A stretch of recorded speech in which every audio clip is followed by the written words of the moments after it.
देवाधिदेव महादेव को जगत पिता भी कहा जाता है, क्योंकि उनका विवाह इस संसार की शक्ति यानी कि माँ पार्वती से हुआ था।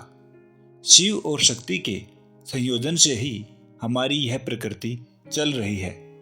वे दोनों एक दूसरे के अर्धांग हैं और एक दूसरे के बिना अपूर्ण भी हैं। जहाँ एक तरफ भगवान शिव अनादि के सृजन करता है, वही माता पार्वती प्रकृति का मूल स्वरूप है। माता पार्वती राजा हिमवान की पुत्री हैं, जिसके अनुसार उन्हें शैलपुत्री भी कहा जाता है। सनातन धर्म के अनुसार देवी गंगा का अवतरण भी हिमालय से हुआ था, जिसके अनुसार वे माता पार्वती की बहन लगती हैं। एक कथा के अनुसार एक बार इन दोनों बहनों में शिवजी को लेकर विवाद हो गया, जो संभाले नहीं संभल रहा था। आइए इस वीडियो में उस विवाद को जानते हैं कि माता पार्वती और गंगा जी में क्या विवाद हुआ था। ऐसी ही धार्मिक और पौराणिक कहानियाँ सुनने के लिए हमारे इस चैनल को सब्सक्राइब जरूर करें और इस वीडियो को लाइक करना ना भूलें। एक बार भगवान शिव अपने परम निवास कैलाश पर्वत पर ध्यान में बैठे हुए थे, जहां उनके साथ ही माता पार्वती भी ध्यान में मगन थी। शिव और शक्ति का यह सुंदर स्वरूप एक साथ बहुत ही मनमोहक लग रहा था। ध्यान मगन माता पार्वती और अपने प्रभु शिव जी की शोभा को उनके परम भक्त नंदी जी निहार रहे थे। दोनों का यह सुंदर स्वरूप देख नंदी जी के नेत्रों से खुशी के आंसू बहने लगे। अपने भक्त की आंखों से बहते अश्रुओं का भान जैसे ही महादेव को हुआ, उन्होंने अपने नेत्र खोल दिए। महादेव ने जैसे ही भक्त की चिंता में नेत्र खोले, उन्होंने देखा सामने गंगा जी हाथ जोड़े खड़ी थी।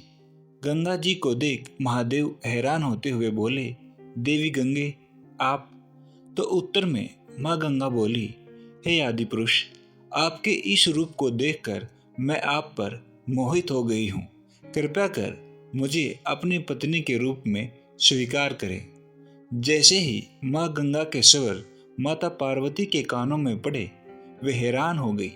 माँ गंगा की यह बात सुनकर उनके नेत्र क्रोध से लाल हो गए और वे क्रोध में बोल पड़ी, देवी गंगा सीमा न लांघिए, मत भूलिए महादेव मेरे पति हैं।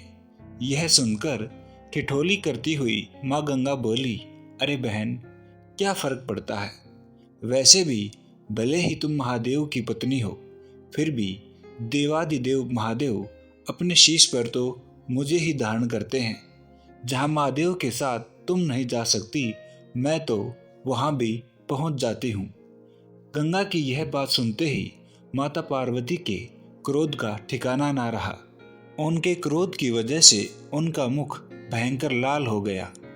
माँ गंगा के वचन सुनकर माँ पार्वती उन्हें श्राप देते हुए बोली, गंगे, तुमने मेरी बहन होने की सीमा लांघ दी है। मैं तुम्हें श्राप देती हूँ कि तुम में मृतदेह बहेंगी।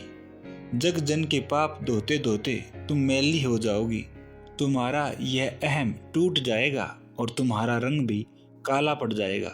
माँ गंगा यह सुनते ही महादेव और पार्वती के चरणों में गिर गई। वे अपनी भूल का पश्चाताप कर माँ पार्वती और महादेव से क्षमा याचना करने लगी। तब महादेव ने उनसे कहा कि हे गंगे, यह श्राप तो अब फलित होकर रहेगा, परंतु आपके पश्चाताप से प्रसन्न होकर हम आपको इस श्राप से मुक्ति देते हैं। हे गंगे, आप जनमानस के पापों से दूषित होंगी, परंतु संत जन के स्नान से आपकी शुद्धि आपको वापस प्राप्त हो जाएगी। इस प्रकार भगवान शिव ने माँ गंगा को प्रसन्न होकर आशीर्वाद दिया। इसके बाद से ही गंगा में स्नान से पाप धुलने लगे। तब से ही लोग गंगा में स्नान करने के लिए दूर दूर से आते हैं और भूल चूक से हुए पापों से मुक्ति पाते हैं।